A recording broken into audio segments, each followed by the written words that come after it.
एक तरफ ब्रिटिश हुकूमत हिंसात्मक तरीके अपनाकर कूटता के साथ भारत के लोगों का और उनके आजादी के सपनों का दमन कर थी, वहीं दूसरी ओर एक बुजुर्ग व्यक्ति अहिंसा को अपनी ढाल बनाए उनका सामना करने के लिए खड़ा था। अहिंसा के उसके नायाब तरीके ने न केवल अंग्रेजों को देश से खदेड़ने का काम किया, बल्कि पूरे विश्व के सामने शांति के साथ आंदोलन चलाने का संदेश भी रखा।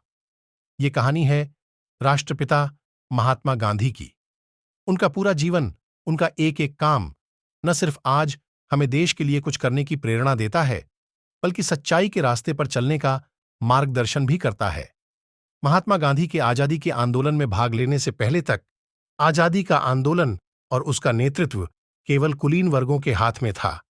उनके आने के बाद आजादी की लड़ाई हर वर्ग, हर तबके के लोगों तक पहुंची और जन आंदोलन बनी।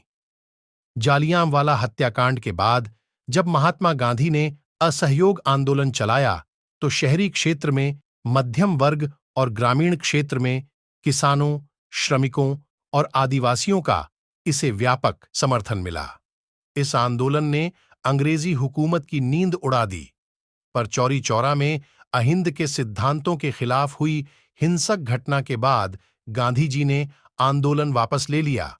उन्होंने अंग्रेजों के नमक कानून के खिलाफ भी अभियान शुरू किया। उस वक्त के ब्रिटिश कानून के मुताबिक भारतीय नागरिक न तो नमक जमा कर सकते थे और न ही उसे बेच सकते थे। इसके चलते भारतीयों को अंग्रेजों से भारी कीमत पर नमक खरीदना पड़ता था। गांधी जी ने हजारों लोगों की भीड़ के साथ डांडी यात्रा निकाली और ब्रिटिश हुकूमत के प्रतीकात्मक विरोध के तौर पर नमक बनाकर कानून तोड़ा। इसके चलते अंग्रेजों ने उन्हें गिरफ्तार कर लिया। यह आंदोलन तेजी से फैल गया। हजारों लोगों ने अंग्रेजी सरकार को टैक्स और राजस्व देने से मना करना शुरू कर दिया। नमक सत्याग्रह के बाद एक मुट्ठी नमक बनाते हुए गांधी जी ने कहा था, इस एक मुट्ठी नमक से मैं ब्रिटिश साम्राज्य की जड़ें हिला रहा हूं।